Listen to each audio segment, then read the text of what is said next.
Okay, hello everybody. Everybody have a happy holiday? Yes, stay home. Good. One day's just like another, huh? Yeah, it is. It's terrible. Okay. All right. Were we on page 3 or 4 of the listing agreement? Does anybody remember? You know what? I think you were telling us you were finishing up 4, Finishing up page 4? right? Wasn't she? You told us to do. Oh yeah, we homework. talked about a lockbox, didn't we? And a Yes. sign, equal housing opportunity. Okay. Yeah, right in there. Okay. I think we had kind of skimmed over attorney fees and yeah, additional terms. Let's start with number 16, additional terms. And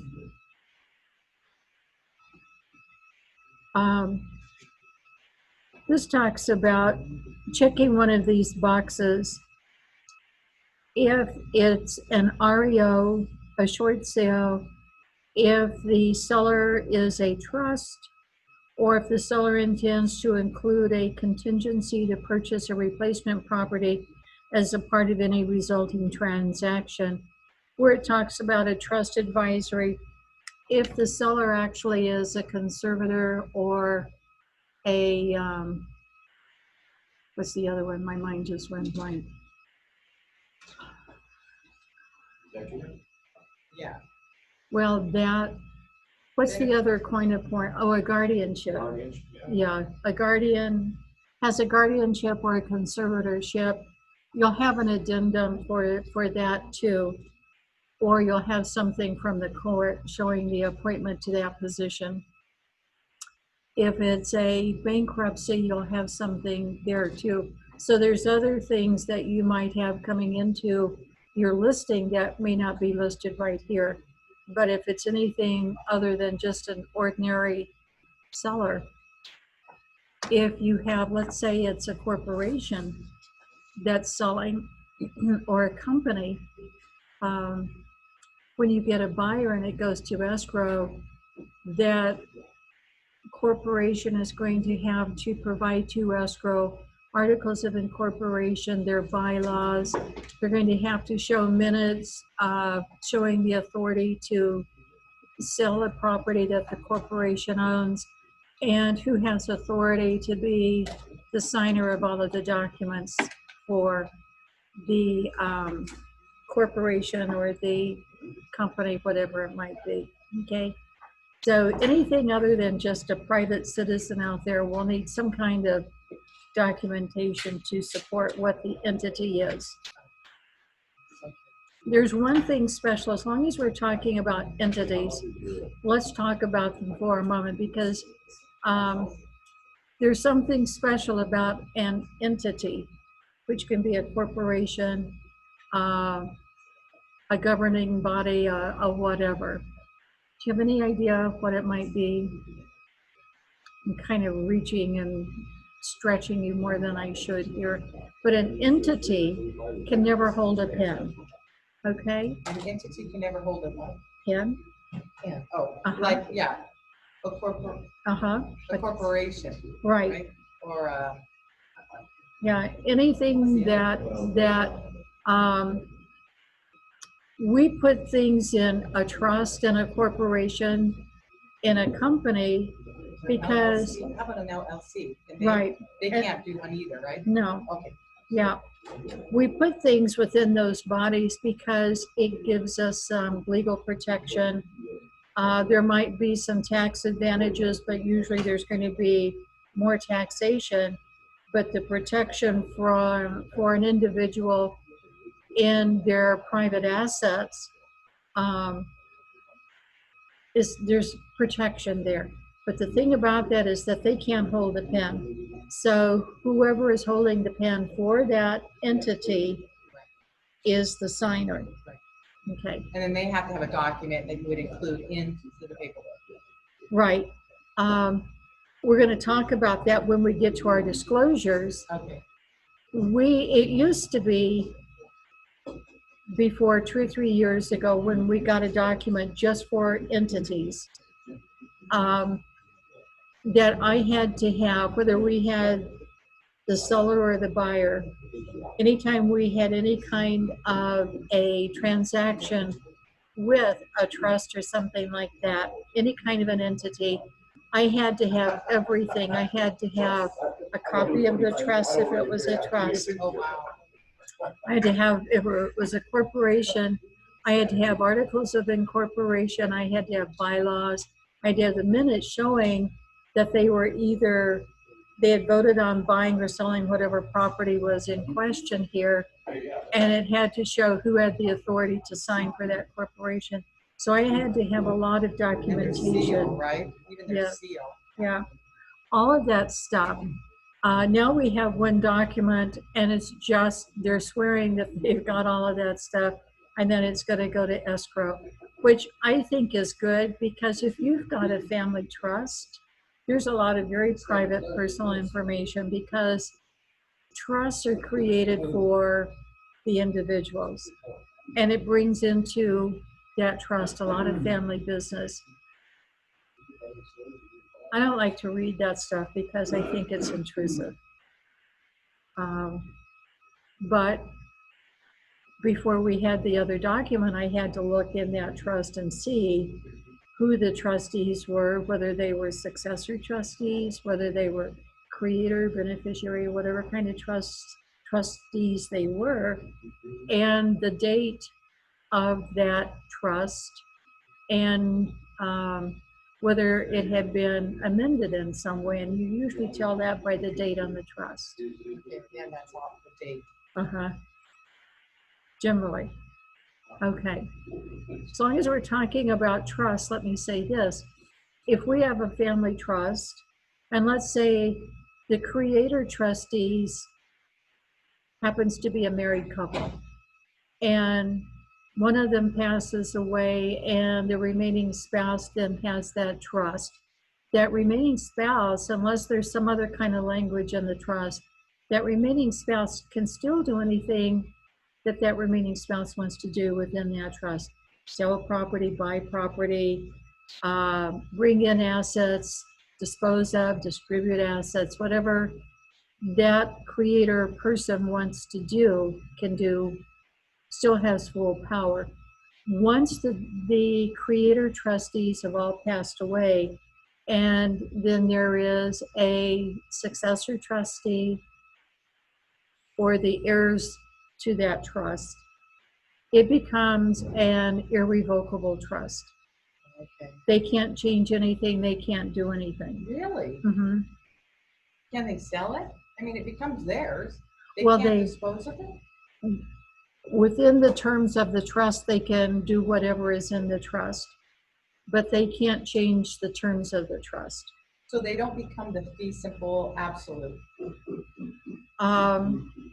It depends on how the language is in the trust. Oh my So in some, gosh. in most cases, I'm going to say yes, but there could be some where it's no. Disjoint. Well, it wouldn't be a joint anything because it still is in the trust. So the trust, the entity actually owns that property. No individuals own it. The entity does. It's kind of a hard concept sometimes to wrap your head around. It's like the appraisal Yeah. thing. But the whole reason for having a trust is because when somebody does pass away, it makes it very smooth. Yeah. And they get it. You don't have to go to an attorney. You don't have to do a probate. Things just pass from those creator trustees to the heirs mentioned in the trust. Okay. What do they tax it if they get an inheritance? They sell the property? Well, if they sell the property, it depends. There's a lot of ifs that go into that, and it depends on how soon they do it, whether they convert it to, let's say it was the house that the creator trustees lived in, and they both pass away, and the people inherit it through the trust. If they sell that property right away as a part of clearing the estate, their probably will not be any taxes on it, but I can't say an I don't think absolute. so, because when my dad passed, we didn't pay taxes. Yeah. We split it 4 ways, no tax. Right. And it kind of depends. They're going to bring the whole estate into account. Um, You just pay off your debts. yeah. Yeah. And it all depends. But generally, there isn't. You just clear the estate. Now, if you had held the property, let's say it was your dad's house, and the heirs held that property, converted it to a rental and rented it then for a year or two, they converted it to an income property, and that changes everything. Then there would be taxes. Uh, So timing and intent and so on and so forth have a lot to do with it. But the reason that those trusts are set up is for convenience. I think for privacy. If you don't have to go to probate, everything in probate becomes a public record. And the things within a trust usually are private. And I think a lot of people like that aspect of a trust, just keeping things private. Okay. So on number 16 under additional terms, any addendum that you might have to the listing, you would list here that you're going to have an addendum, like there is a form called an RCSD, and they don't list it here, but that's one of the things that we would have. It's going to show up a lot of times when I see the file. In SkySlope, it doesn't say that that's a required form, that RCSD, but once I have a chance to look at the prelim and some of the documentation, I can quickly determine that there might need to be an RCSD. And what does that stand for? Well, what it has to do with, I think it's responsible something or other. Do you remember, Jerry, what RCSD's Representative capacity, signature, disclosure? Yes. Anything else you need to know? No, but just stay handy. I'm the guest speaker. Responsible capacity signature disclosure. Uh-huh. It sort of sounds like that's not That's guest speaker. the guest. Yeah, it's I not. got it right. It was a guest. Oh. I said guest speaker. Oh, I was gonna say, it doesn't sound like it's someone who owns it. It's like more like The entity thing. yeah, the entity. Right. Uh-huh. Yeah. And that's exactly what it is. And that's the paper I mentioned a while ago. Instead of having to have all of that legal documentation and then having some stranger pour through it looking for a couple of sentences, then we have that RCSD, which just says what the entity is. It's a trust, it's a corporation, it's a conservatorship, a guardianship, any of those kind of things. There was a question that came up the other day, I think, in our class that said, could somebody put a 17-year-old on title? Remember we talked about that? And I think we pretty much determined at that time, a parent can put a 17-year-old on title, but that 17-year-old cannot sell the property until age 18. Unless they're emancipated or married. Emancipated, Or marriage is kind of the same thing, Yeah. or they have a guardianship, Yeah. which then the guardian could sell for that person. Usually a conservatorship, a guardianship is appointed by a court, See, I got and then the court has control. Oh, okay. So sort of like probate. Uh-huh. Yeah. Yeah. Court watches over things for people when people can't watch for themselves. And we actually see a lot of conservatorships. I'll give you a couple of examples. When a child is born that is mentally incapacitated, they're mentally challenged, not physically, but mentally, then they can have a conservator that will make financial decisions in their best interest. That conservator is appointed by the court and operates under the jurisdiction of the court. Am I right, John? I heard you listening. Mhm. I saw you listening. I didn't hear you listening. Guardianship by the same thing. If, let's say, a child loses both parents in an accident and they've inherited some property, but they can't do anything with that, the court may appoint a guardian, and it's probably going to be somebody that's close to them, an aunt, uncle, grandparent. If there's nobody that the court feels is competent, they will appoint a professional, usually an attorney or somebody like that, or That happened to my niece. really, My cousin. Yeah, my parents were the guardian. Uh-huh. Had to go to court. Yes. Had the court yeah, appoint them. yeah. And then they could work in that guardianship for her best interest, Right. but then they had to have everything under the auspices of the court to protect the child. Yeah, they couldn't get her health insurance without going to the courts. Really? Yeah, they wouldn't let them. Oh, yeah. So those things happen quite a bit, and I would say some years are different than other years, but I'd say a half a dozen times a year we see something that is held under a conservatorship. The other way is that if somebody's in, let's say, a severe accident and they have a brain injury and they can't think for themselves, it doesn't matter what their physical limitations might be, but if their brain is injured and they can't make decisions, competent decisions for themselves, the court will appoint somebody. And sometimes the court appoints somebody to take insurance money and to guard that. And a lot of times if they've been in an accident, there's a big insurance settlement. And that money is set up then in a type of trust so that when that person needs a home, the conservator takes care of the purchase and the sale and whatever else they may need. I don't know much about the personal stuff like let's say a van for transportation and that kind of thing, but we do see the real estate consequences here pretty frequently where somebody has a conservator.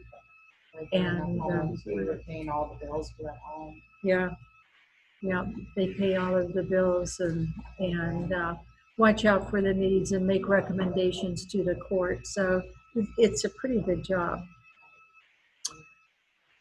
Okay, any questions about that kind of thing? Okay. Number 17 is management approval. When you're a listing agent and you're out there working in the field and the best thing that can happen is that you get a listing and you just go out and take care of business. One of the reasons we have a policy and procedure.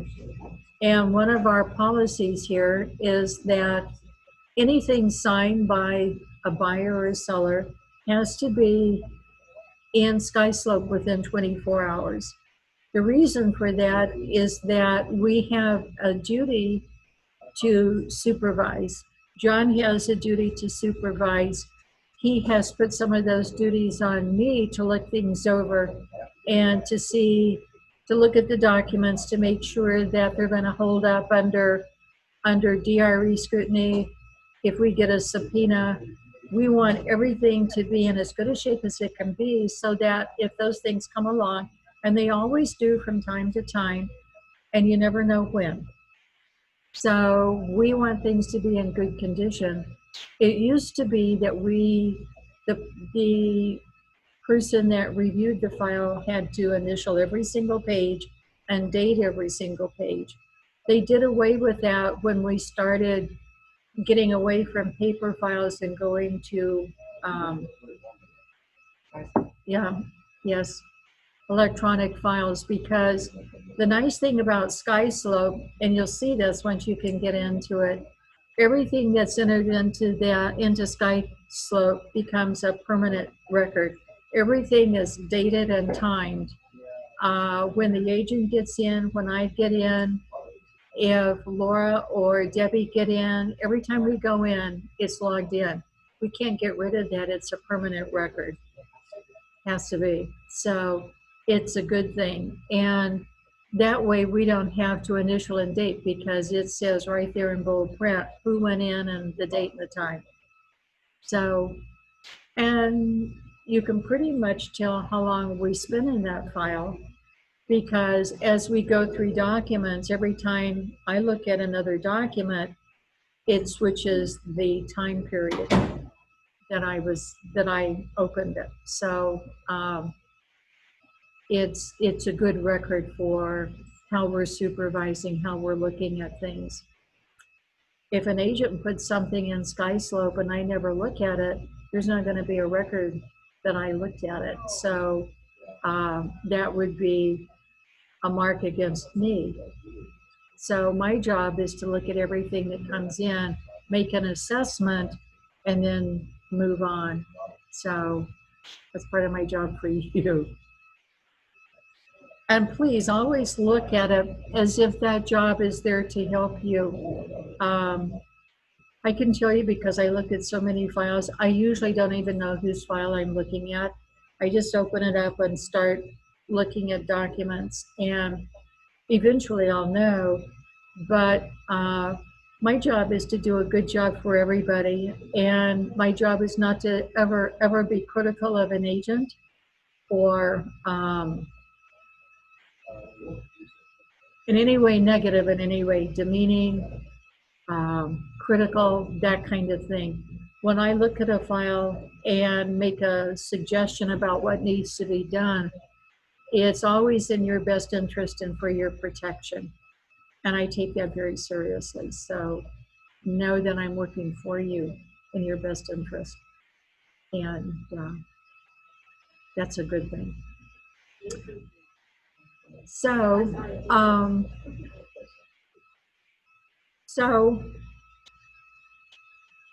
number 16 says, or number 17 says management approval. When you get something, when you get a new listing and you put it into SkySlope, we've got 5 days from the date that the seller signed it to look at it and see if there's anything in that listing agreement that senior management, meaning John Senior, John Junior, would take exception to and say, we just can't do that. It hasn't happened very often, and it's happened, I would say in all of the years, it's maybe happened 4 or 5 times. And in all but 2 of those, the agent didn't get the file in SkySlope in time, and I didn't get to review it in 5 days. But this is saying is that senior management has 5 days to look at this listing agreement, and if we see anything that is detrimental to the seller or to the company, we need to get it corrected within 5 days. Otherwise, it stands pretty much the way that it's been written. So I have a duty to look at those things as quickly as possible. Do you scan them and then it goes in there, or? Yes, the agents scan them. Okay. And we actually don't train on SkySlope because it's so easy to do. And the real reason we don't train, we did in the beginning, everything we put in there becomes a permanent record and we can't get rid of it. So if we have a bunch of training files in there, it just muddies up the water and clogs things up. So because it is a very, very easy system to use, we wait and help you with that at the time. Yeah. And it is so simple that most people don't need very much help at all. So that's the good thing. I need to so many times. You'll like it. It really is a good system. So one of the most recent things, unfortunately, the agent got it in very quickly, and it certainly was well within the 5 days. But this agent had taken a listing at 4%, and we have a company policy, written policy, that our commission is 6% on residential properties. John has given all of us permission to go down to 5% if we need to. Anything below that has to be approved. And this one wasn't approved, so Junior called him up right quick and make a long story short, got the commission up and everybody was happy. The property sold right away and no harm done. But one of the reasons we like to see them as quickly as possible. Okay, successors and assigns. The agreement shall be binding upon seller and seller's successors and assigns. John, can I ask you a question? I've always had a problem with that particular paragraph. This is the one that says successors and assigns. Because I always thought if the broker or the seller died, that the listing became void or voidable. Voidable. If it says, if it's in the contract that it has the binding on successory signs, then Okay, what it says is this agreement shall be binding upon seller and seller's successors and assigns. So it's binding on their part, but perhaps not the broker. I would think it's Both parties? I would say it's on both sides. Okay, Yeah. all right, Yeah. Without that, then if the owner died, okay, the listing would expire. We would then let listing be right. Okay. Okay, So, all the right. question You're, is, did I answer the question? Yeah, both. If they both die, who cares? It just keeps going, right? Well, the broker has the right to continue on. If someone says, oh, well, let's assume that you had a husband and wife who got killed. The heirs now say, well, we don't want to sell the property. The broker can say, well, we have a binding contract, it's valid, and on you, that's successor. The heirs of the property. So, we have the brokers and the drivers, they can say, you know what, we're going to cancel this too because the parties who agreed to all this no longer exist. From a legal standpoint, I have a binding contract. So, force it. okay. I guess I'm thinking about ever so many years ago when we had a 1 or a 2-page contract. I don't remember that particular, it wasn't in there. Well, that's why I don't remember it. Huh. And that's what we were taught in those That's days. exactly right. If the seller dies, it's, He died. We just Yeah. didn't know how to read it. yeah. Okay, Somewhere so, along the line, I don't know when that was stuck in there. We went from 1 page, 2 page, to 4 page, to 6, 28, now we're at 10. well, no, the listing's only 5 still. Oh, 5, okay. Yes, but that's still a lot of pages that we didn't have before. I'm thinking And I think the way that some of these things happen is that they get this forms committee together, and a lot of these people are taking habits and tradition from different areas and formulating. Well, not only that, to put that in actually is the benefit to them, benefit to the broker, because we still have a binding agreement. So if someone would choose to back out here, say, well, we're not gonna sell the property, we're gonna live in it. We don't wanna sell it. But one of our, we decided someone's gonna move into the property. But I say, well, that, so well, you may also condition. We have a binding agreement. So who benefits? The broker benefits, that's the whole purpose of what they start. And remember, most of these forms, they're not for the benefit of the buyer and sellers. They're really, a lot of it is structured with the agent and the broker involved relative to protecting yourself, number one. All that stuff, dot all the I's and cross all the T's, you limited your liability from a licensing standpoint, agency standpoint. That's how most of this get about. was a response to something that happened when someone got sued. So then they come back and say, okay, we're gonna add this form, or we're gonna add this paragraph. And so it grows. That's Like nice. our COVID thing, not all what. We had 4, do we have more than 4 now? The last one was 4. No, as far as I know, it's Still 4. 4? Okay, Yeah. all right, so, bam, no time, we'll have 4 more forms that you know how to do. Yeah. And then that 2 days to 1 day thing, whatever that was. So, you know, What was that? They changed the time on something. Oh, that's going into NOS. Yeah. Talking about that, you have to have it in Yes. 24 hours. Yeah. yeah, Which makes you think now, so that means what, you now might have to add that form for holding out the MLS and have your client sign that, get the listing and say that, we're not gonna put it in, sign this please, we'll wait 30 days before we stick it into MLS. Which allows you to maybe fill in some loose ends, so it's still part of the property. So, so what they should really do is take that beginning date and ending date out. I think there's a way around all that, I'm not quite sure where you come from, when you're looking at the association, or the homes committee, and who are you trying to benefit? Part of it is this level playing field, I think I'm assuming that's really what you're trying to do, is create an absolute level playing field. It's really kind of hard to do that everywhere, because you're always going to find somebody who's going to find a way. Just like now, what we can't do, having soon sign, you know, figure out, right? Yeah, supposedly Yeah, What's that? because coming soon. you can stick a sign up, but coming soon, you didn't have to put it in MLS, but you can start advertising. Okay, so that's really what you were doing. Because the person might say, well, I want to get my property ready, but I'm not ready to sign the listing agreement. Can you put a sign up and be coming soon? So you build a list of potential interested clients. See that makes an advantage to you. See, if I'm on the outside, another agent, I can't do that because I can't go look at it because there's nothing in MLS.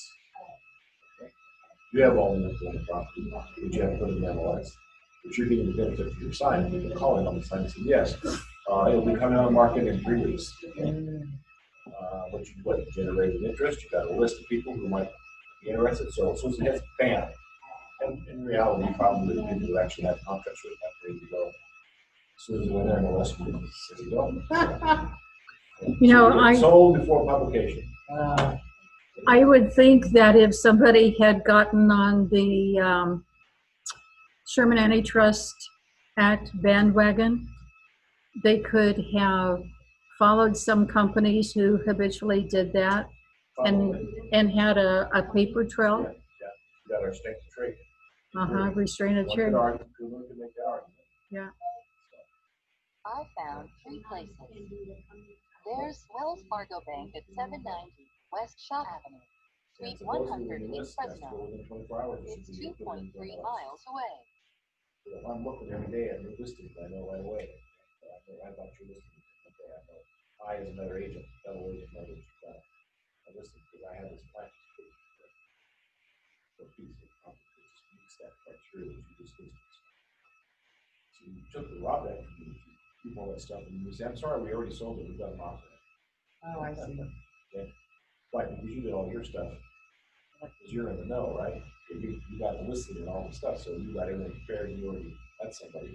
So you got everything ready to go. And I think people will still do that.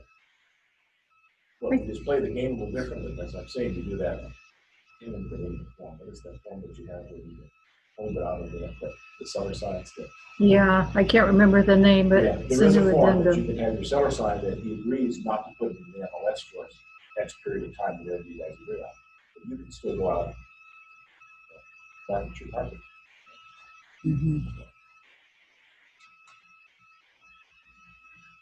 I think I probably shouldn't. It's a personal opinion, and sometimes you shouldn't have personal opinions, but, We should always have this. well, Where would you be without this?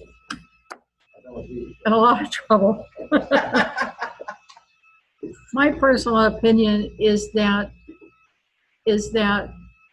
our industry has forgotten that we're about consumers and protecting the rights of consumers and the rights of private property owners, and it's all about who can who can make the most commissions and do the most of that kind of stuff.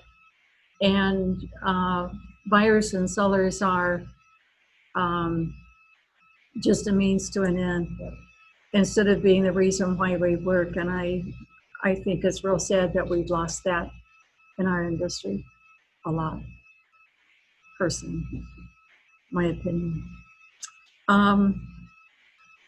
Okay, so anyway, we've got 5 days to look at this contract to make sure that it meets senior management approval and dispute resolution, mediation.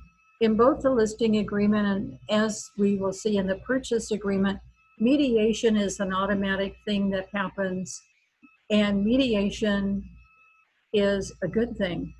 Mediation means that before anybody gets really upset over something and runs out and hires an attorney, you're going to agree, and when they sign this listing agreement, that's their agreement to do so, to sit down and try to talk through something if there's a dispute. And in this case, the dispute would be between the broker agent, the company, and the seller, because those are the parties to this contract, the seller and, in our case, Century 21 C. Watson. Okay. So if there is a dispute over something, both parties are agreeing that they're going to sit down and mediate. There are professional mediators, and you can hire somebody. A lot of boards will offer some kind of mediation. I don't know that ours does. Some boards do. But the best thing is to get the parties together, come in and sit down. So if ever, let's say you have an unhappy seller, that's whatever the reason is that they're unhappy about something in this contract, the mediation would be that they would come in, sit down with you and the broker, and everybody have a chance to discuss it. When somebody's unhappy about something, it usually is because there's been a surprise. Okay, surprises cause conflict and unhappiness and lawsuits then. So the best thing is to try to have as few surprises for buyers and sellers as possible. And that's by keeping everything on the table and keeping them informed. It's a surprise to a seller sometimes when something happens and they didn't know it and they get upset about it. And as a listing agent, you're trying to protect that seller. And sometimes you think, I'm not even going to tell him about this. I'm just going to go out and get it done and get it solved, and he'll be happy. And then something doesn't turn out right, and you have to go back and tell that seller, and perhaps by then it's escalated. Or maybe even everything turned out just the way it was supposed to. But some people take exception to the fact that they weren't brought into the loop. They didn't know what was going on, even if it was for their benefit. My best advice is always put everything on the table.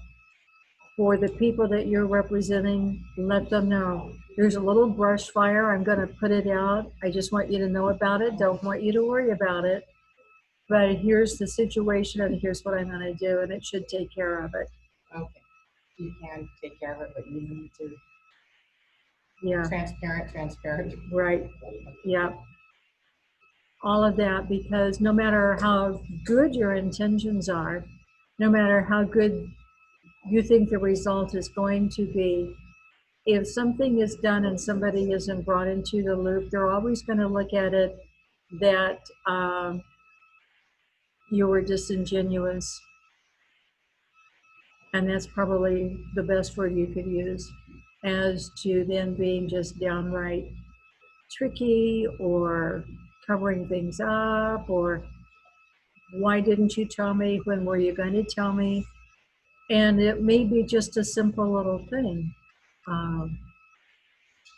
I can't even give you a good example, but But in any situation, because there's always things, that's why people hire real estate agents.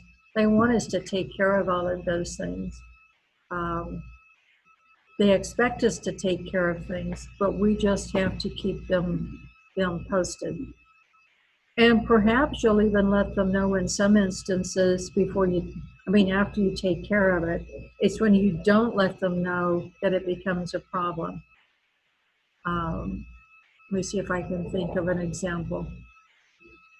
You were on vacation last weekend out of town, and I had a call from the gardener that he was locked out and we didn't know your dog was in the backyard being watched by the neighbor. Just wanted to let you know I did go over, let him in, watched your dog. That may be a situation where the seller would have been just fine with it. But as sure as the world, if you didn't tell them, they think they've been violated in some way. So just put everything on the table. Just wanted you to know I went over and let your gardener in. He had misplaced the key to the lock. I took care of Fluffy while he was there, and all is well at your house. That's the kind of thing they will You appreciate. can even text them that if you need Yes. to, right? Yes. Really. Yeah. Okay. Now, that's a very simple, minor thing. Sometimes agents get into really major things and they don't want to tell the seller about it because they are afraid there might be consequences for whatever the reason. And so they try to get a situation taken care of. A lot of times those things happen because an agent failed to do something they were supposed to do. Whatever. Like a pipe bust in the wall, they've already moved to a different state, and you think you can just. Yeah, just take care of it and not It's let them huge. know. Yeah. Yeah. And that's a good example because if that kind of thing happens, and let's say we're just a few days from the close of escrow, you get it done, you get it taken care of, they're gone. It would have taken more time to locate them, get permission, than it was just to get it done with your contractor, okay? Two things. First of all, a situation like that has an absolute requirement that the TDS be updated and the buyer gets a signature on it. So if that happens, you need to get a hold of the seller because they've got to sign your addendum to the TDS. They can't do it because they were gone and didn't know what happened, but you do, and you have a duty.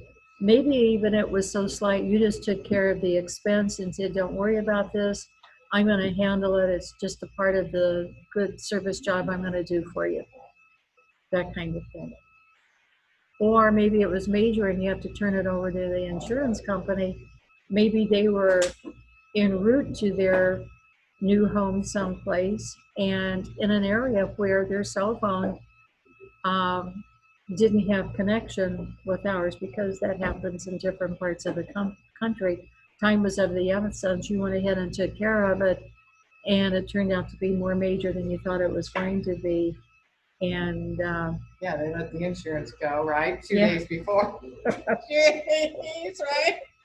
Holy so you moly. never know. But everything on the table is always the best So policy. what will happen then? Because they let things go. The seller has to Not pay their good. seller. Well, Um, yeah, if there was a loan on the property, they couldn't. They could have it all ready to cancel the day that escrow closed, but it would go to that date.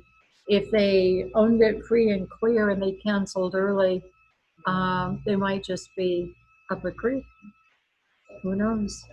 Happened to my daughter. Really? She didn't own it. She was renting. Came home Yeah. from Christmas, this last Christmas, walked in the house and water in her room. The pipe bust, it was flowing Oh, out of the no. wall Oh my gosh. from the upstairs apartment. So Oh. it It happens, it does, when you least And it was the expect it. weekend, of course, and he didn't, the manager was like, okay, well, whatever. And she goes, it's coming out worse. It's like flowing. I go, out of the wall. It was just, and I go, you better call him and tell me not kidding. Did she have damage to some of her stuff? No, but they cut, you should have seen it. I got rid of the pictures. They had to cut a hole, and it was for 2 weeks Oh with my the humidifier flowing. Oh, She couldn't be in there oh, in her room. She was thankfully sleeping in her roommate's room because she was on Christmas somewhere. he actually had a duty to put her up in a I hotel. know he did. I told her that too, and he didn't. Yeah. He He didn't? didn't. Yeah, I know. And so, Yeah. But it was bad. I mean, you could smell the mold. And just, Oh my gosh. Well, with it leaking out like that, it was Yes. just the craziest things happen. We had things like that happen when we had so many REOs and short sales because the houses would be empty, the water would be off. Oh, yeah. There's something magical about people walking up to a faucet and going like this, and nothing comes out. So they don't go like that back, they just leave it. And then there's an offer on the property, and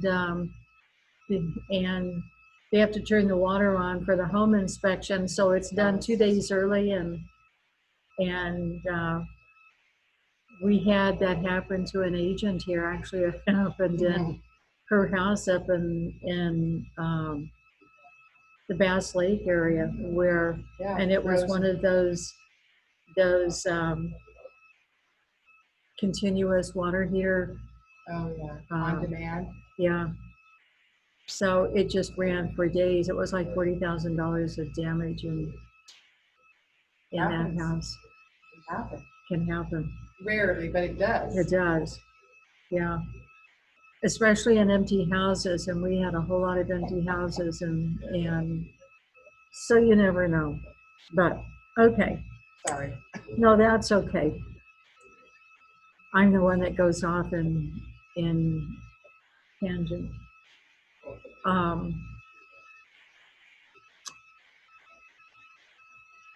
Okay, so we were talking about mediation, the very best mediation.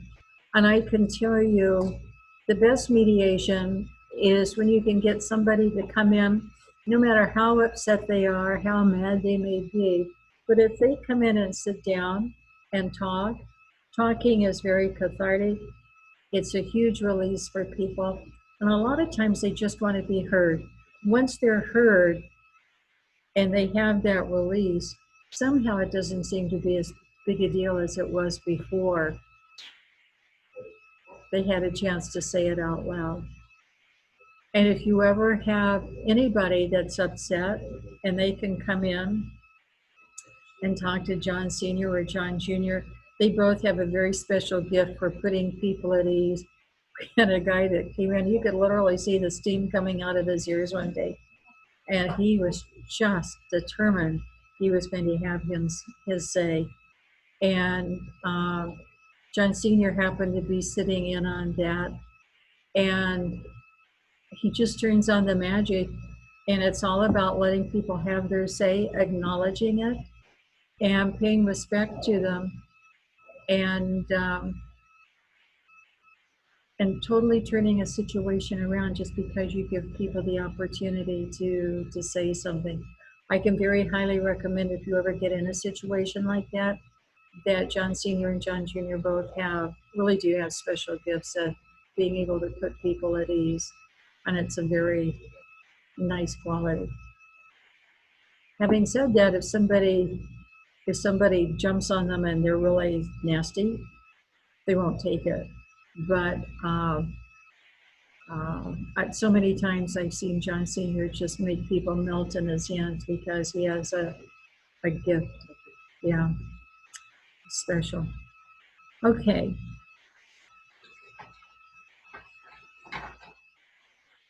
Okay.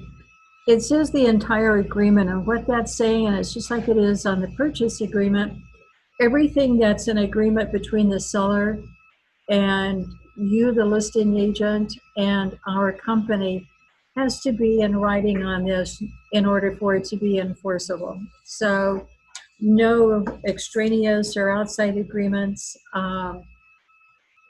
They're just not valid. Everything has to be on our listing agreement.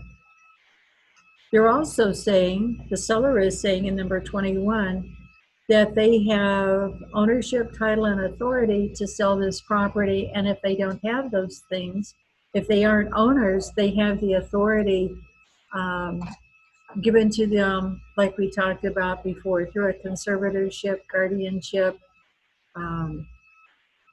The court will somehow appoint somebody to take care of business, okay? And then if there is an entity, we're going to check that box for representative capacity, and that's that RCSD form that we would always need. And then by signing below, seller acknowledges the seller has read, understands, received a copy of, and agrees to the terms of this agreement. And then the seller, and it's good to have their current address. The property they're selling may not be the one they live in, could be a rental property, an investment property, could be something else. And then there's another box down there called an additional signature addendum. This agreement has room for 2 sellers to sign. If there's more than 2 sellers, there is an additional signature addendum that you can put up to 3 additional sellers on that one addendum. And then you have to list on there what document that addendum is covering. It isn't very often, and a lot of times if you've got, let's say, a couple, a married couple, and a child or somebody like that, an adult child, you can put 2 of them on one seller line and the other, especially if you're using digital signatures, there's going to be room. So it just depends. I think I told you we had one listing that had 11 people on title because they had all inherited this property back in the 60s. It stayed in that family through a lot of births and deaths, and they had 11 people on title from the 60s, and by the time our agent got it and listed it and went through court, it was pretty much of a mess, but they got through it. That's the job of title, is to sort through those kinds of things. If there has to be some kind of court action to take care of part of that, that's a part of getting it done. All the more reason to get a prelim as quickly as possible so you can actually see who is on title. Okay, then everybody signs, everybody's happy. Down at the bottom, it says 2 brokers with different companies are co-listing the property. Co-listing broker information is on the attached additional broker acknowledgement. So this doesn't happen very often, but it does happen every once in a while. And a real good example is we have agents up in the hills that we do this with. I would say a couple of times a year, maybe we get something that's going to be co-brokered. For whatever reason, the seller wants them to have the representation up there and down here both, or whatever. The most recent one that we have, in fact, John was involved in it.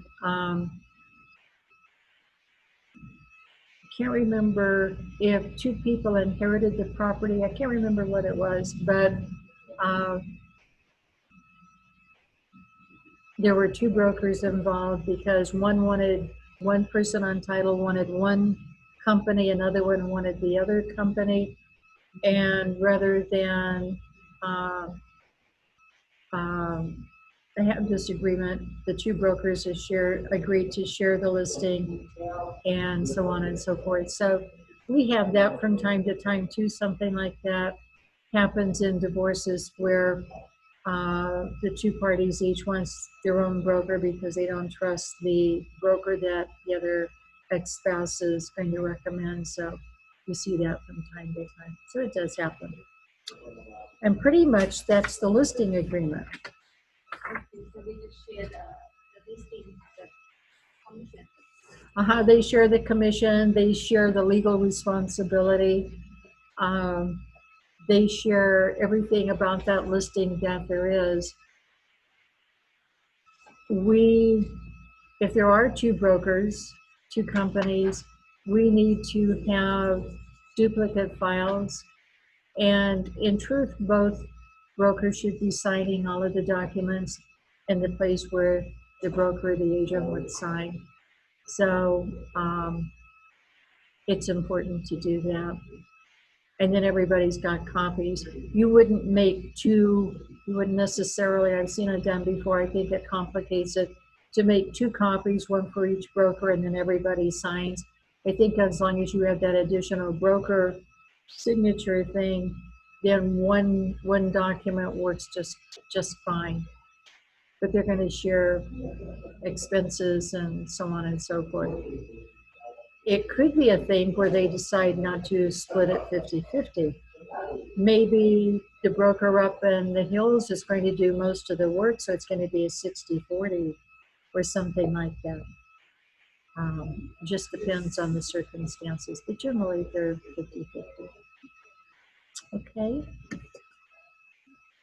Any questions about the listing agreement? There are at least 8 different forms in zip forms that can work as a listing agreement. And let's do some examples. Let's say somebody comes to you and says, I want to buy a house. I know the seller, and we've already talked and we've made an agreement, but both of us want to have a brokerage involved because we just want to keep our friendship out of it and keep it business. He doesn't want to list the property, but I want to buy it. He's willing to go along with having you do this. Can you do this for us? And yes. And so we don't have to get a full-blown listing. We can do a commission agreement, which is either 1 or 2 pages in zip forms. And that serves, it's just agreeing to pay a commission is what it is. So we've got documents like that can serve in there. There's a commission agreement between brokers in there. So different kinds of listing agreements for different needs, different purposes. Okay. What is the cash buyer? Is it use the same listing agreement as taking the loan or? Oh, if it's a cash buyer, well, that's all going to be determined on the purchase agreement. So the listing agreement, it would be unknown at the time that you list that you are listing the property. So it really wouldn't matter. That's all going to be determined on the purchase agreement. And the seller at the time that he gets the purchase agreement can make the determination about the probability of that loan going through and how secure he feels with the buyer's qualifications, all that kind of thing. And we'll be talking about that real soon because we're just getting ready to go into our purchase agreement. Okay, so just to review, this is a bilateral contract between, who are the two parties? The seller and the agent, I mean the client, Yes, the seller and agent, the broker. the broker, right. Yeah. Okay, and typically, if you were going to list, let's say, a residential house, just an ordinary house, how many days would you try to get your listing for? At least 90. You probably don't want to go under 90. Yes, it's nice. 180, 1. Yeah, somewhere between 90 and 180 days. 3 months to 6 months would be fine. We're in a pretty rapidly moving market for most residential properties, so probably don't need it to be that long, but it's good to have that because you don't know at what point something can fall out and you have to start over again, that kind of thing. So until the title is passed and proceed checks are delivered and keys are given, anything can happen. And often does. Okay. Anything daunting that you see about a listing? What's the best marketing tool, do you think? The marketing tool, MLS, is that what you're saying, or you? I guess it would be you, right? Well, Because you're gonna be working for them. you're going to be Yeah. working for them, and let's talk about marketing for a moment because that's part of what we're promising to do. We're going to talk to them about a lockbox and a sign in the MLS. Those are the three basics, and I think that's your tier one of what you're doing when you list a property is those basics. Most of them will have a sign, a lockbox, and most of them want the property in the MLS. But then your job begins with how you're going to market that property. And everybody's going to have a little different philosophy, different tools, different things to do. I would say another basic probably is some kind of a flyer so that you can maybe leave some flyers at the house along with your cards so that if people stop by, getting it, social media is an important thing these days, getting your listings out there in social media. And I would have a number of things listed that you actually plan to do. Maybe you're going to do that flyer. They're easy to do. You can go right into the MLS and it will print up a one-page flyer branded with your information. No matter whose listing it is, it's going to brand that with your information so you can hand it out to anybody. But if it's your listing, I would say knock on the doors in the neighborhood of your listing and canvass the neighborhood.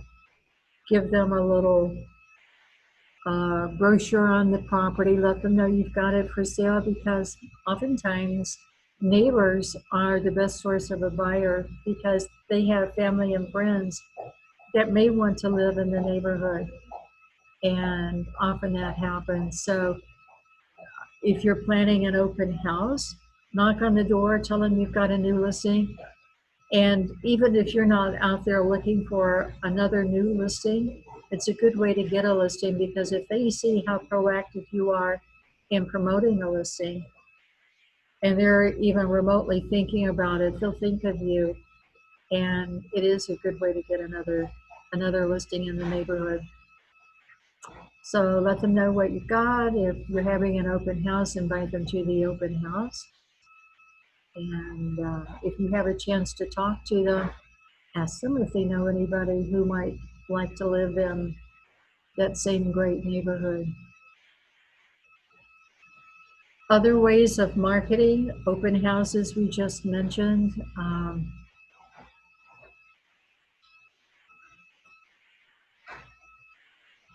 All kinds of things.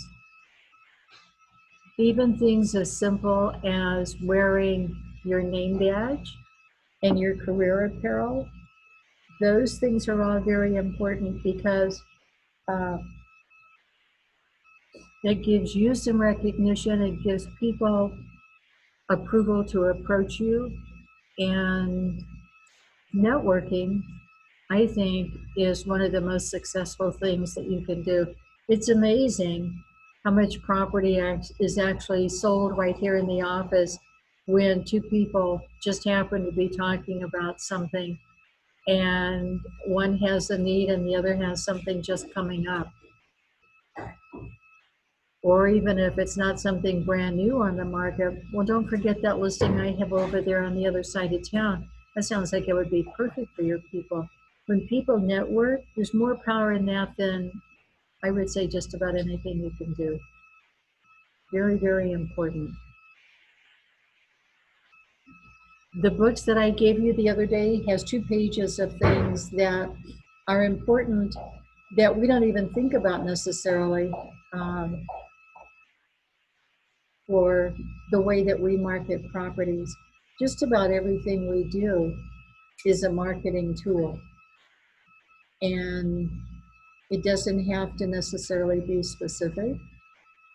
It can be very general, but it all helps in promoting every listing that we have, because even if we have an open house and we're trying to get people to come in and be interested in that house, realistically and truly, the chances of selling any open house are slim. They do happen, and I have to say here in Fresno, the success rate for open houses, I think, is extremely high. But even with that said, it's going to be rare for people to sell an open house. Your job and your whole reason for wanting to be in an open house is to meet the people that come in and try to get them into your database and build a relationship with them. So those are the kind of things that are very important. They're up there, right? You can contact Yeah, those agents. yeah. And ask. Uh-huh. You can ask any agent in our office that has a listing if you can do an open house. Most of them would be thrilled to have you ask. But I thought we did not allow to open house right now, right? It's only- Well, yes, right. With this pandemic thing, That was my question. yeah. Um, That's- when Mitz comes out, we'll ask him because he's pretty much on top. My understanding is that our county's beginning to open up as of today more than it has been. I'm not sure what that means in all honesty because I don't watch the news or read the newspaper, but yeah, more people here, more people coming in. So I think we're going to get back to doing open houses probably pretty quickly. Carmen, do you know anything about open houses when we can start doing them Remember again? all those listings that were up there that one I time? guess if the seller is Remember comfortable. all those years? It's up on the screen. Oh, yes, we have the virtual open house. Virtual? Open Okay. house, 90 minutes, Okay. open house, 60 minutes, all these listings up on. Uh-huh. You can volunteer for Okay. it, right? All those listings that were up there that usually come up, not today, but Uh-huh. I mean, she could ask those Yes. brokers if she can do it. Yeah. I'll tell you an easy way. When you go into the MLS and you're going to do a search, if you go down toward the bottom of that search column and it will say by listing company, our number is 90. And if you put 90 in there, it will bring all of our listings up. And then you can look at our listings. And let's say you wanted to do an open house in the area code that you live in, so you didn't have to drive all the way across town. Put in 90 for the company. Up toward the top, put in the zip code that you're interested in, and it'll bring the listings that we have in that particular area. And then just pick out something you like and call that listing agent and say, I see you've got a listing on whatever street. Could I hold an open house for you? And most of them are going to be thrilled. I don't know anybody that wouldn't be. Yeah, they already have one right now, and a nice one. But I say, can I do the open house? And you say, yeah, but you can do. Yeah. I don't think it'll last much longer. I don't either. Yeah. Maybe a couple weeks max, don't you? Yeah, I think so too. Like John was saying with no, forget it. What was it? Something's open. Oh, Maybe restaurant. The restaurant open. Somewhat right now. yeah. I noticed driving over here, some things seemed to be open. Kohl's wasn't open, and I thought the department stores for sure would be. Yeah, even Macy's is not open yet. Oh, it isn't? No, it said, I thought they were out of business because they boarded it all up, but they said, can't wait to see you soon or something. Oh, Oh, yeah. yeah. How come the restaurant can open before the Liquor stores? I know. I don't think they ever closed. I don't either. restaurant? No, the liquor No, the stores. liquor stores, yeah. Oh, All no, of they those don't close, stores yeah. that They don't close. can sell a bag of chips. Okay. All right. So don't ever be afraid of listings. It really is the lifeblood of real estate. And listings, I think, are a lot of fun to have. You get to know your sellers well.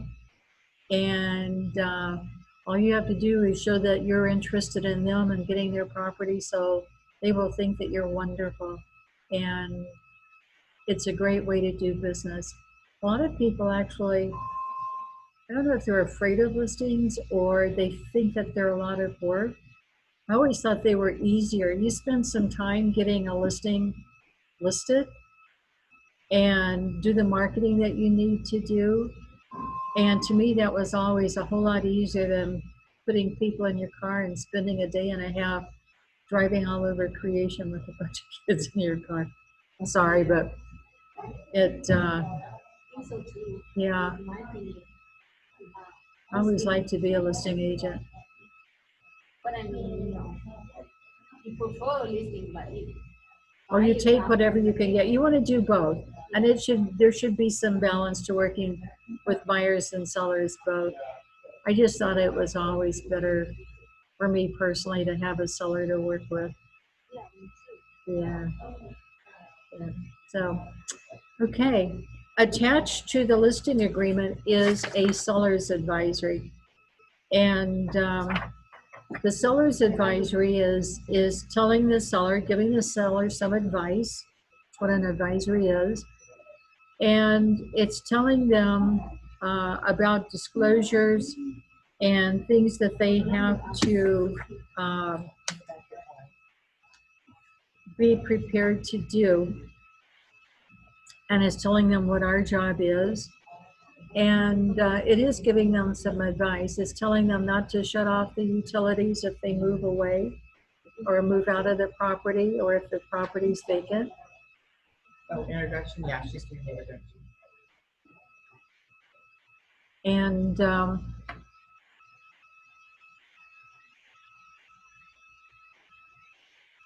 yeah, this is just setting them up. That introduction is telling them that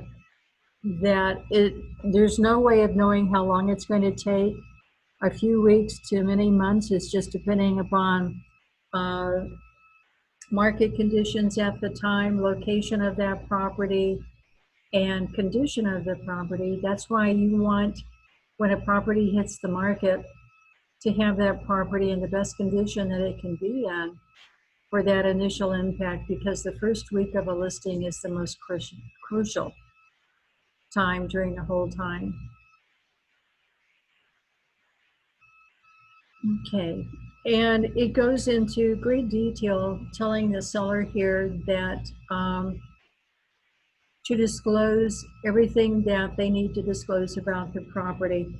There isn't anything that is not important enough to disclose. There isn't anything that is too far back in the past. If they know it, they need to disclose it. If it happened while they've lived there, even if it was 25 or 30 years ago, those are the kind of things that may not seem important, but they always have a way of creeping into things in the future. So let people know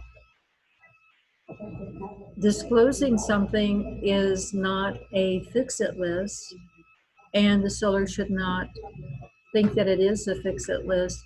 A disclosure is just letting a buyer know about the property in every way possible. The more they know about it, the less, and they make a decision to buy it, the less that they can come back to a seller for. It's those things that are the unknown and the surprises that come back to haunt somebody. Okay, so encourage those sellers.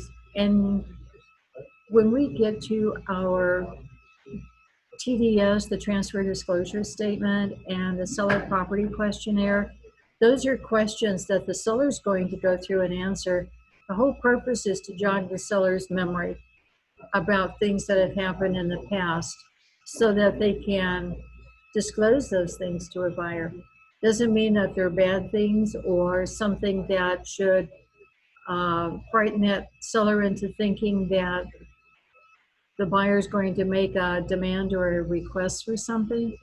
That isn't necessarily the case. It could be, but not necessarily. It's disclosing information to a seller or to a buyer so that, So they should go back to 30 years? If there was a flood 30 years ago, then you want to say that there was a flood 30 years ago. yeah. And nothing since. Yeah, Okay. yeah. And it's just a matter of disclosing. We've owned this property 40 years ago. 30 years ago, an upstairs pipe broke and was repaired by insurance, period. Okay. And if you don't say it, and then something happens, and lo and behold, somebody goes up in the attic, and there happens to be a little bit of mold up there, they can say, this is where the flood was. Maybe it was where the flood was. If they had disclosed it, I would have had this looked into. It's always easier to say what you would do after the fact than if that seller discloses it and the buyer has a home inspection and that kind of thing. It relieves that burden from the seller to the home inspector. That's why we like home inspectors or home inspections on property. The more that they can say about something, and you don't want to paint a picture that looks like it's been a horrible situation or a horrible property, but you need to disclose what's known. And let it go at that, basically. There was a water leak 30 years ago, taken care of by insurance. If they want to make a statement, haven't had any problems since then or that kind of thing, they can say that. Personally, I would just let it go. Make the statement and be done with it. Lived in this house for 20 years. We've repainted the house on the inside 4 times because decor changes and color scheme changes. You know how things evolve through. Think about the things we've been through. In the 70s, it was the Spanish look and everything was red and dark wood. And also avocado green and harvest gold. You're too young to remember Orange. those things. Burnt orange. Burnt orange, yes. And then we got into the 80s and everything was seafoam green and southwestern colors, right? And what are we in now? I don't know what we're in now. Gray, that's right. Everything's Dark gray, gray. light gray, and in between gray. Yeah. But if you don't like Look gray, around this room, Greg. yeah. Uh-huh. Uh-huh. Yeah. Just the ending now. Yeah. I don't know what came after Southwestern. That's kind of where I. Yeah. You know what? It was the bold. Oh, the jewel tones, huh? You know what? I know the 90s when my daughter was young, it was the oranges and the reds, remember, and the tans. Oh. Yeah. I still have a tan out, living room. I used to have a burgundy on one of the walls, Oh, the accent yes. wall. Remember that? Yeah, Yeah. Yeah. Since then, it's sort of morphed into the grays. yeah, Burgundy? yeah. And the Yes, wood, hunter natural wood. green was a big color, and the burgundies. Yes, I do Remember? remember that. And then it was the natural wood. Everything had to be reclaimed wood. Yeah, Remember? Those walls that were. yeah. Everything evolves, and yeah, it is interesting how that changes. Colors change. Okay. It's like the hair color. Now they like gray too. I'm like, what is it? You know, the hair color. Why would you want to get gray? I don't know. I have to dye mine. Do you try? Where do you Try find? to get like different color, you know, like so you. I don't know. The young people, they paint their hair green and say what's the Oh, point? Where do they even find that? I didn't know they made a gray color. You do? Do they? Oh, yeah. I'm like, why you need to do it? You're gonna get gray. People that get rid of the gray hair. Why you want to get it? I don't understand. Yeah, it comes soon enough. Yeah. I already have a lot. Oh yeah, I have a lot too. So I think your look nice. all They're white. not like gray. They're Really? like- yeah, you know, it's not gray, but they're like all kind of thing that looks nice. Yeah. It's like my husband color like that. Yeah, really pretty. Yeah, it's nice. But for me, because I have dark hair, and it's like doesn't look good. It's white. Actually, I think it's really pretty for young people that have that real white gray color. I think that's very becoming, personally. Okay. So statutory disclosures for 1 to 4 residential units. The seller has to prepare and deliver to the buyer, among other things, that transfer disclosure statement. There's several things that they're required by law to deliver to a buyer within their 7 days. The statutory disclosures, the TDS, the SPQ, they're supposed to provide a natural hazard disclosure statement. There is a 2-page deal in zip forms that we don't use. In fact, they may have taken it out because nobody was using it. Everybody wants to go to those third-party providers for the natural hazard disclosure statement, because then that burden falls on that natural hazard company, disclosure company. That talks about things like industrial sites, munitions areas where they stored ammunition in World War II, different things like that. It's not about the property itself, not the physical part of the structure, but it's about the things around that property that could have some bearing on the use or some potential hazard to that property, like industrial fumes or Runoff. traffic, Yeah. runoff, that kind of thing. So the seller has the duty to provide those, and then if the property is an HOA and has a homeowners association, they have to provide those kinds of disclosures and information to a buyer.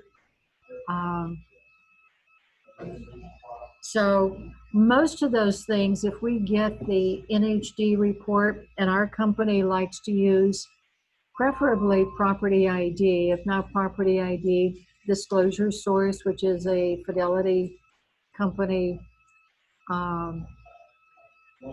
thing, then we've done our duty if we get those third-party reports on a lot of this. Some of them are the seller's duties. Actually, some of them are our duties. So you want to make sure that you get a good one. Okay. Death and other disclosures. Many buyers consider death on real property to be a material fact in the purchase of property. I don't think we've discussed material fact before. Does anybody have a definition for what a material fact is? Uh, A material fact? A material fact is anything that influences a buyer as to whether they would even buy the property or how much they would pay for it because of that material fact. And a material fact may be tangible or intangible. A tangible might be a sagging roof or some physical defect within the property. And an intangible might be something like a death on the property, right? Okay, so this is what California state law says. If a death has occurred on a property within 3 years of the listing, a seller has to disclose that there was a death on the property. Yeah, I remember that one. Yeah. Yeah, in 3 years, but after that, you don't have After that, you don't have to unless you're asked and you know. If somebody asks you and you know that there's been a death on the property, you have to disclose it. I'm going to tell you what I would do. It doesn't necessarily mean it's what anybody else should do. But there are a lot of people, and especially different cultures, that are very sensitive to deaths on a property. And especially in this area where we have so many different cultures and different feelings about that. If I had a property that had had a death on it at any time, I probably would disclose it. And there's a big difference between a natural death and one that's unnatural in nature. So if somebody was murdered, if it was a violent suicide, something like that, people are going to find out from the neighbors sooner or later because neighbors tell everything. Would you suggest that you dispose it or not? I'm going to say that I would. I'm not saying whether you should or shouldn't. I would probably talk it over with your seller and say, this is the kind of information that a neighbor's going to tell a buyer sooner or later. If it were me, I would give them the information and let them make up their own mind, because either it's going to matter a whole lot and they're not going to buy the property, or it's not going to matter at all and they don't care. So you're talking about even after the 3 years? Yes, that's what I would do. But again, I'm not saying that's what you should do. State law says that anything that is over 3 years, you don't have to disclose unless you're asked.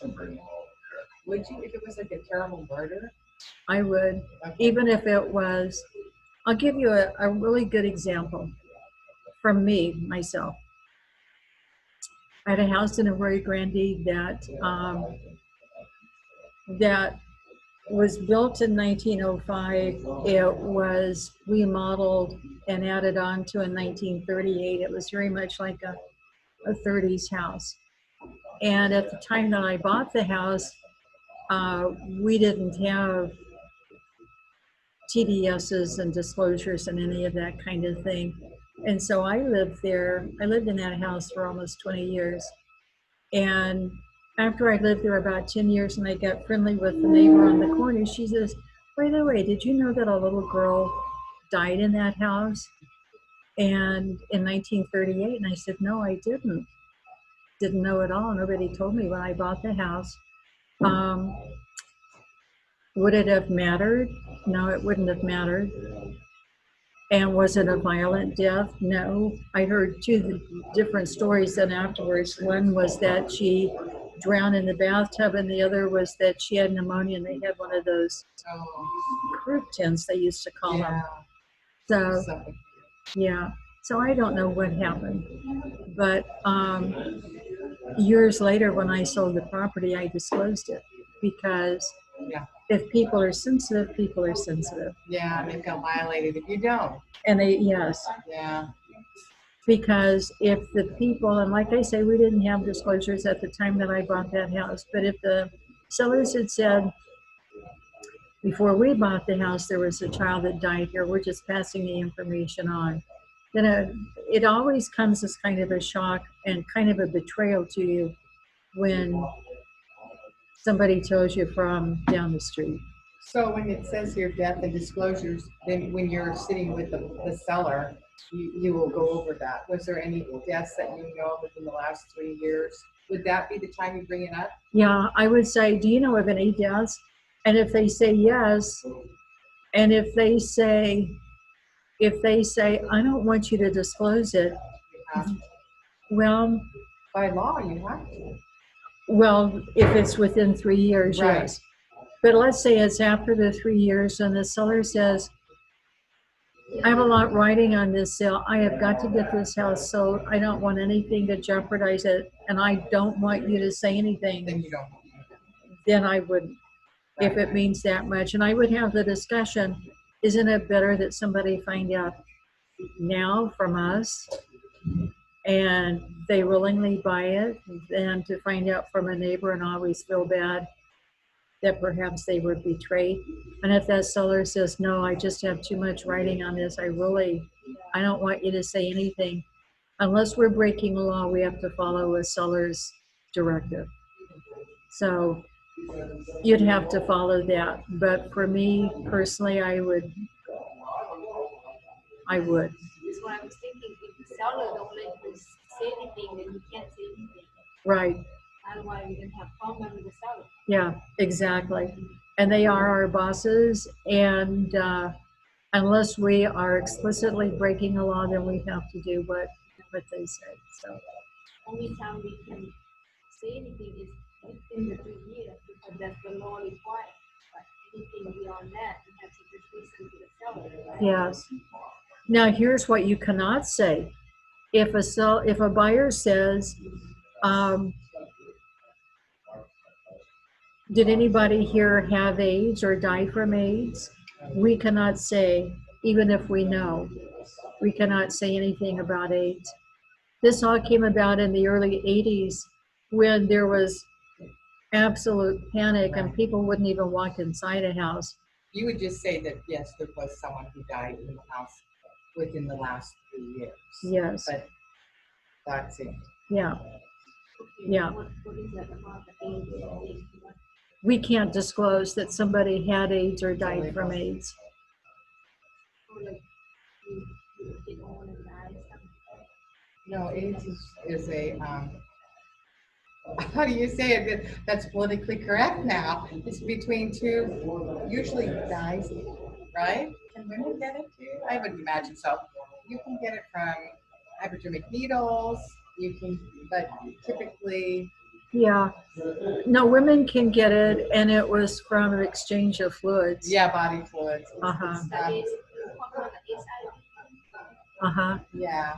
No, well, yeah, HIV, Uh-huh. we called it AIDS back then, Oh. in the 90s. Would you say the 90s? Yeah, started in the 80s. 80s, okay, Uh-huh. yeah. Is it that one you're talking about?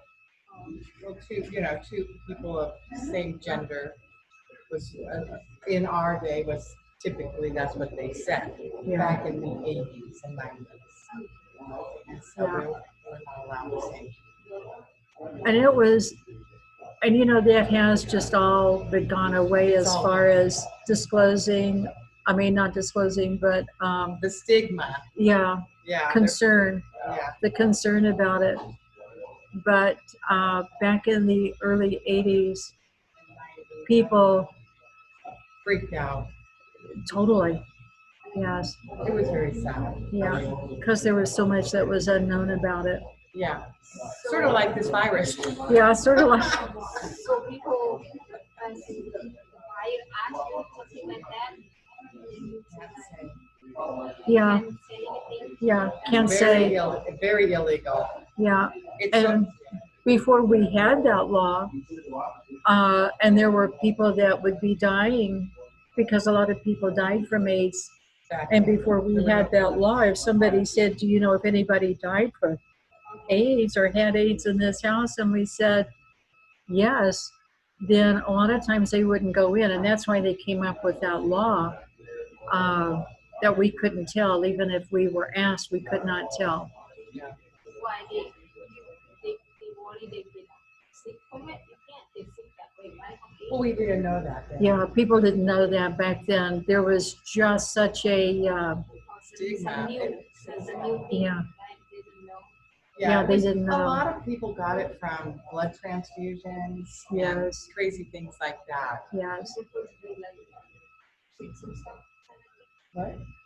Oh, Yeah, like they would go donate blood and it would be in their blood and then they pass it on. oh, yeah, A lot of people died that way. It was Yeah. just a weird time. It was just, chalk it up as weird. it was weird. Yeah. Yeah. And so, so you just say you can't say anything, right? yeah, because Yeah. you could conceivably get an older person that could say that. Yeah, I don't think so much. That's really going away, isn't it? I would hope so. AIDS. Well, no, them asking that. Oh, yeah. I can't even remember the last time anybody talked about AIDS in a house, that kind of thing. That's so Really, by odd. the 90s, that was gone. Yeah. Just Yeah. early in the 80s was, Weirdness. uh-huh, Yeah, I think it's really gone. yeah. Thankfully, because that was weird times. Yes, a lot of ways. Okay. The next one is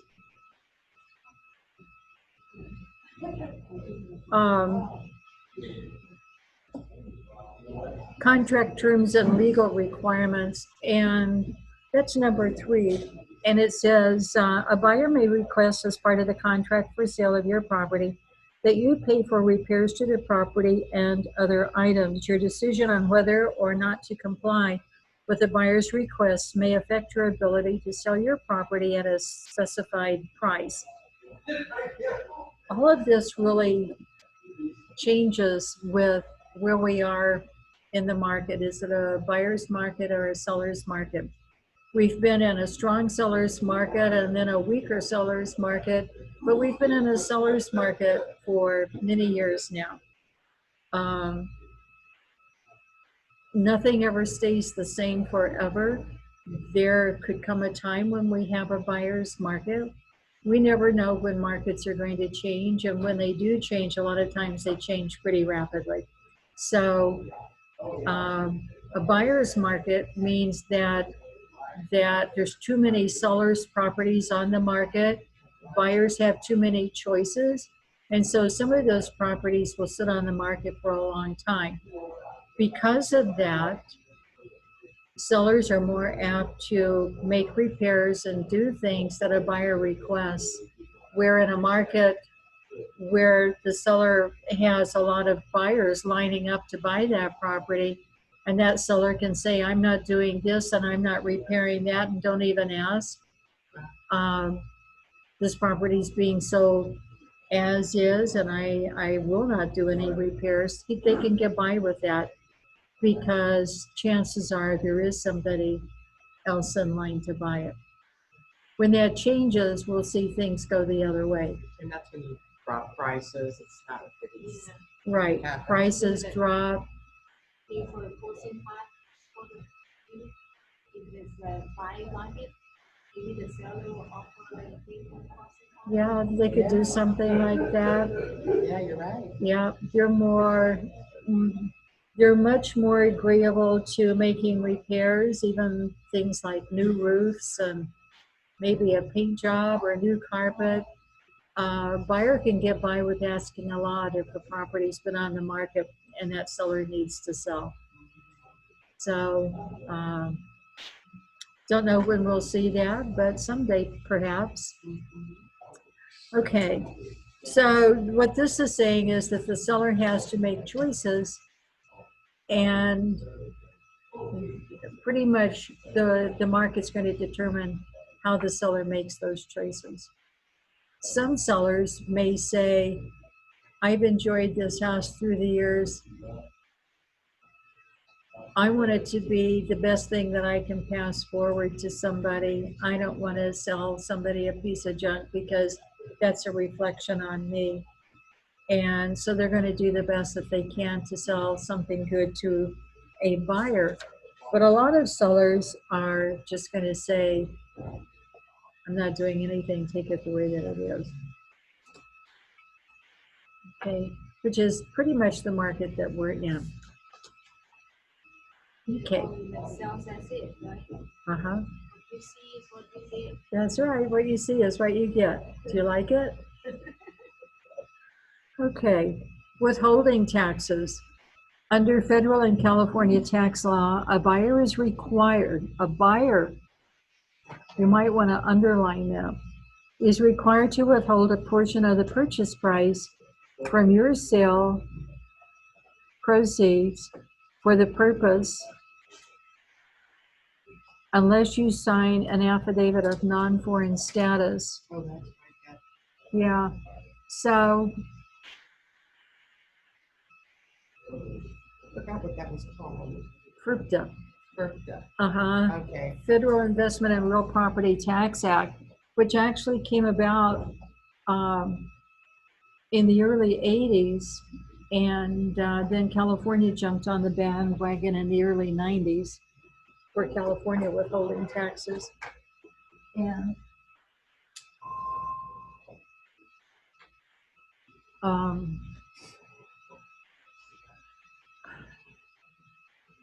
let's talk about that a little bit. We used to have a form, there still is a form in zip forms called the FERPTA form, and we had to have every seller sign it. I don't look for those in your file anymore because escrow pretty much is going to handle that. And that's a good thing in one respect, because in order for that form to be a legitimate form recognized by the IRS, it has to have the seller's social security number on it. No broker wants to be responsible for a seller's social security number because the buyer gets that form and who knows how they dispose of it. So here's a social security number floating around, going who knows where, and even whether that buyer may or may not be trustworthy with that information. I mean, you just don't know.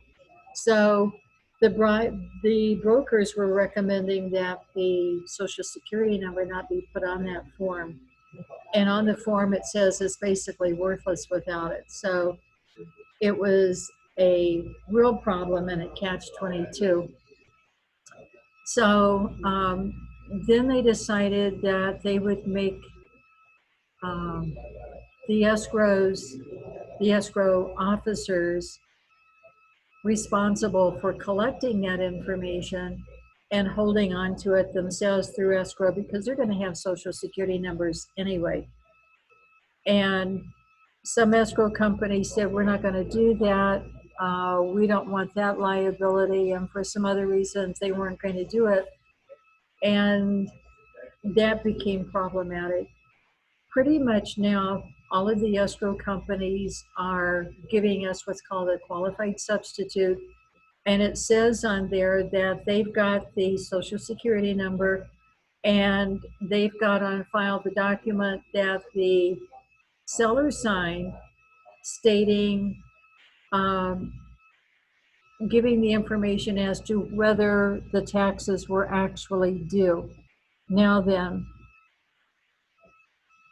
the law, both the federal IRS law and the California Franchise Tax Board say that it's the buyer's obligation to determine whether this tax is due. Okay? And the reason they say that is because if this seller is a foreign investor, and we have a lot of people that buy property here in this country and never set foot in this country. So they can buy and own property here without living here and without being a citizen here. But at the time they sell the property, if the IRS determines that there's a tax due, how are they going to go after them? They have no jurisdiction outside of this country. So they very cleverly decided to make the buyer responsible for finding out. The buyer is supposed to find out if the seller meets the requirements for not having to pay those taxes. And if the buyer can't do that, they're supposed to say to the escrow officer, withhold. Oh, boy. Because if the money is due and isn't withheld, the IRS isn't going after the seller, they're going after the buyer. They put the burden on the buyer to determine, okay? So it's kind of a nasty situation. Nobody likes it, but it's still a law.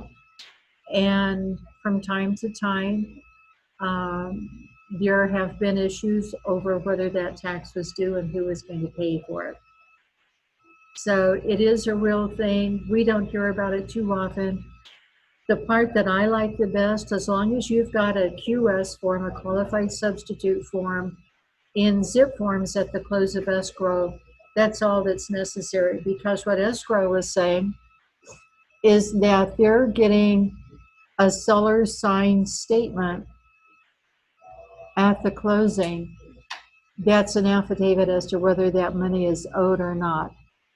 And I still say if they've got an affidavit from a seller that's never set foot on this country, in this country, how are they going to chase them down, the escrow company, if the IRS can't? So Where do we get this escrow? from escrow, But they'll take care of that, right? they'll take care of it. Your job is just to make sure that it's in the closing statement. And you might talk to your escrow officer during the escrow. Just want to make sure you're going to give me the QS at the closing. And that escrow officer said, sure, it's going to be in your closing packet, no problem. Okay, so you make sure you have this form at the closing of the escrow. Yes. Yes.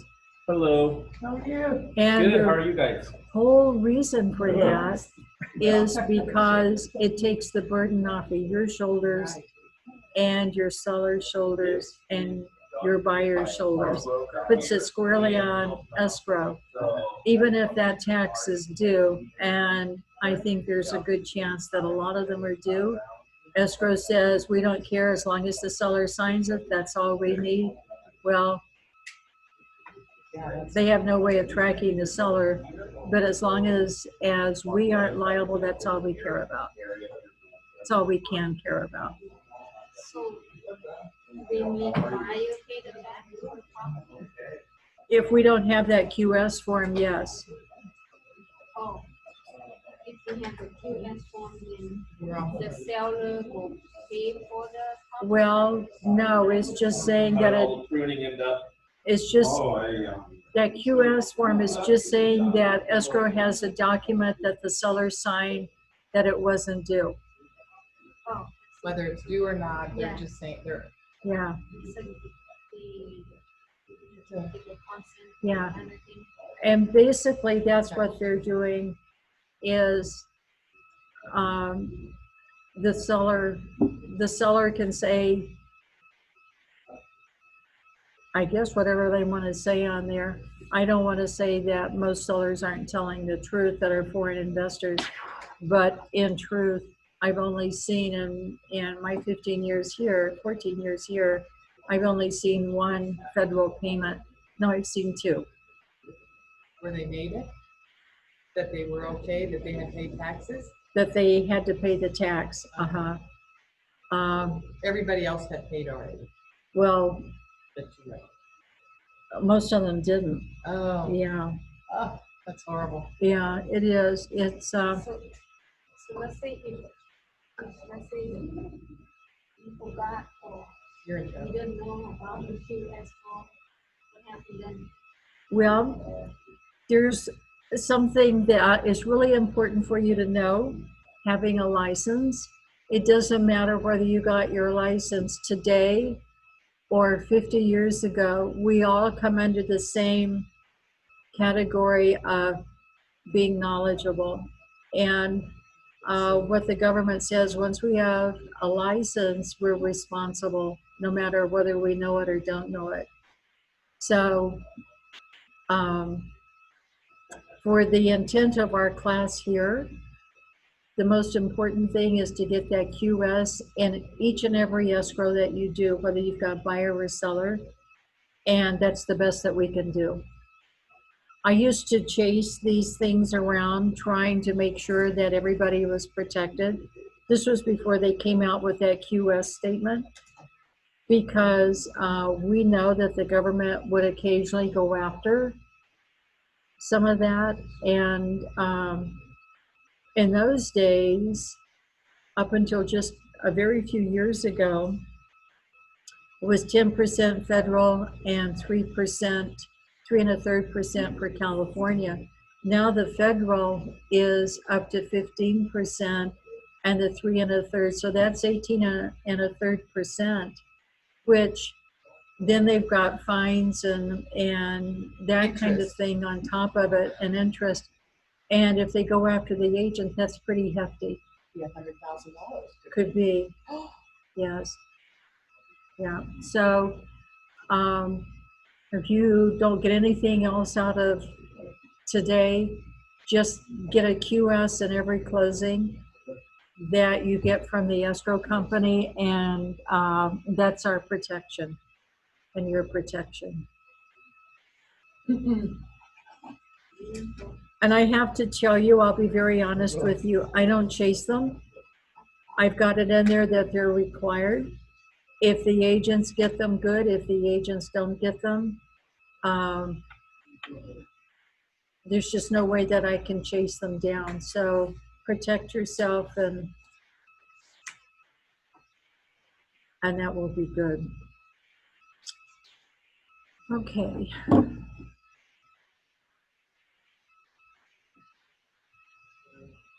And then the next one down is prohibition against discrimination. Discriminatory conduct in the sale of real property against individuals belonging to legally protected classes is a violation of the law.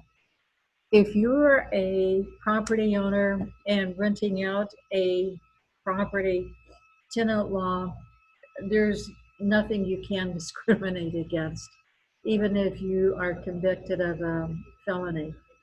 You know, it used to be that if you didn't want to rent to a felon, you didn't have to. Now you do. So there really aren't many ways that we can discriminate in any way, shape, or form. And I think for all intents and purposes, we don't want to. But you're going to be put in harm's way.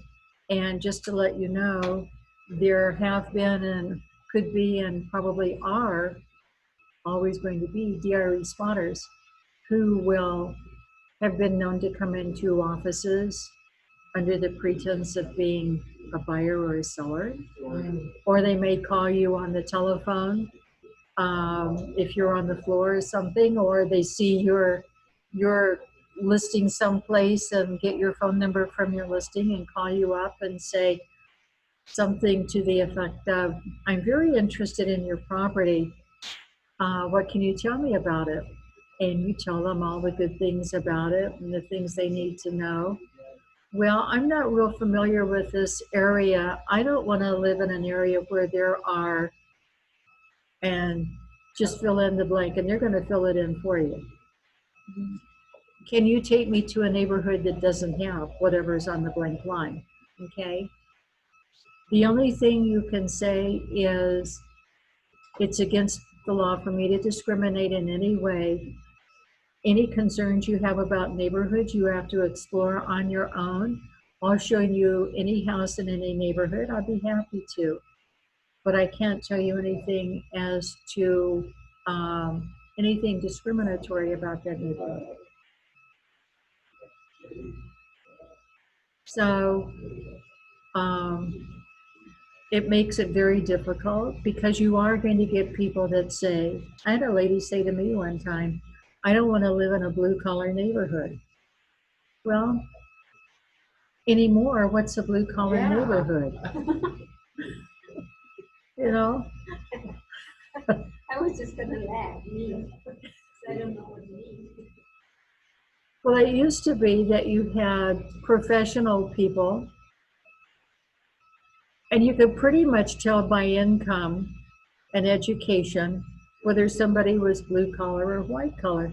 Now, some people that are blue collar are extremely well educated, but they just like to work with their hands and they don't like the stuffy white shirt business.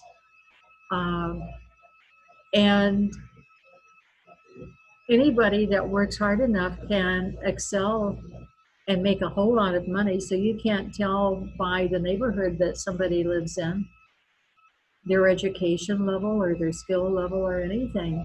Um, who knows? So a question like that is just very difficult, and especially when neighborhoods are so homogenized, really. Yeah, can't really judge people. Yeah.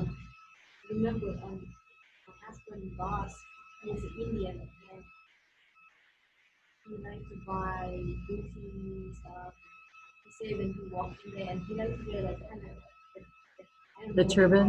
they call it. Yeah, he always wear that. So anyway, he told us the story that when he walked in there, they look at him and they think like, you know, he doesn't have money to buy. It's the way he dressed. Yeah. But then he paid half for like, I don't know, 20 poses or something, particularly for, and then, you know, they like nice to him, you know, but in the beginning they don't want to talk to him and stuff. But you can't judge people because the way they look. Some people just don't like to wear fancy clothes when you don't have a lot of money. Yeah. Yes.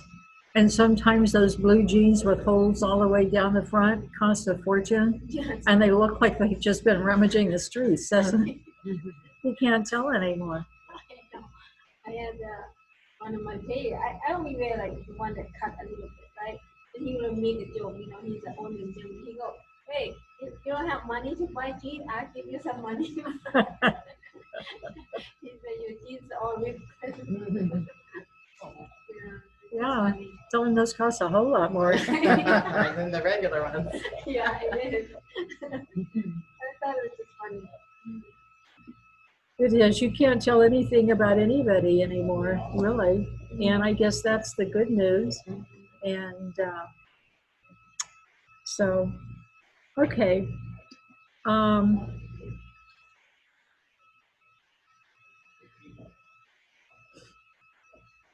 the next one down is government required repairs, replacements, and alterations. We have some federal laws that we don't have many federal laws, actually. I think 3. And then the three federal laws we have. The first one is that FERPTA tax thing. That's a federal law. The other one is lead-based paint. And then the other one is every house is supposed to have a carbon monoxide detector in it, unless it meets 2 conditions. If it's an all-electric house and has a detached garage, then we don't have to have a carbon monoxide detector. But there's very few houses that fall into that. There's some. But any house with an attached garage, even if it is all electric, doesn't meet that criteria. So the fact that we have to disclose lead-based paint in a house, Built before 1978, right? right, exactly right. Any house built before 1978, we have to disclose the possibility. And actually, we just kind of assume that any house built before 78 is going to have lead-based paint in it. Yeah, I feel like we need that wrong answer there with the test. Ah, yeah, that's probably one that will be on the I think test they is asked me like, on what do you lead-based. do? Like if the house have, I think they asked me like, if the house have the lead paint, you have the seller remove the paint or disposal or uncover Oh, so it is the disclosure. Yeah, Uh-huh. so I put the one that have the seller removed. Yeah, Yeah, so that was not right. So just disclose. okay. Yeah, they just have to disclose it. And I've heard people say, well, it's been painted over many times with paint that isn't lead-based paint. Do I still have to disclose it? We just are going to assume that any house built before 78 has lead-based paint in it. The danger is to pregnant women and small children. And the reason it's a federal law is because the US government owns some housing units in a very poor area many years ago, and there was lead-based paint. And I didn't realize this until in one of my classes, I said this, and somebody said, oh, yes, but babies chew on windowsills if they can get to them. And these babies chewed on these windowsills and got lead-based paint poisoning. And it causes mental retardation and learning disabilities. Uh-huh. So, so the U.S. government made it a federal law to sell a house without disclosing whether it has lead-based paint. So on our disclosures, if a seller knows for sure that it has lead-based paint, perhaps they've had a test, or perhaps they used lead-based paint way back when, they have to disclose. Most people don't have a clue, but we're always going to assume any house built before 78 has lead-based paint. And so for pregnant women and children, the babies may chew on any wood surfaces. For pregnant women, if somebody comes along and decides that they're going to paint in that house, and so they do some sanding, Oh, yeah. and once it gets in the air and they breathe it in, it can be harmful to a fetus then. So we have to make that disclosure. Okay. It doesn't mean that because it may be or probably is there that it has to be removed. In fact, you probably don't want to remove it, but you have to let people know if they've got babies, don't let them chew on the woodwork, I guess. Or if you get pregnant, don't sand. Now they've made it so that anywhere where there is lead-based paint and there's any kind of remedial or reconstruction work done where they're going to sand or chip off paint, and they've got sizes. One of them is a 4x4 area. Anything bigger than that, you have to actually close off air vents if it's inside. You have to block off windows and doorways, put plastic on the floor, and after all of the sanding is done, you gather up all of that plastic, and it has to be stored in a hazmat location. If it's outside, you have to pick up all of those paint chips from the ground so it doesn't get into the ground. So California, well, the whole country has laws about that. I don't know who watches that stuff, who polices that, but at any rate, somebody's supposed to be watching out. People are supposed to be honest about it. So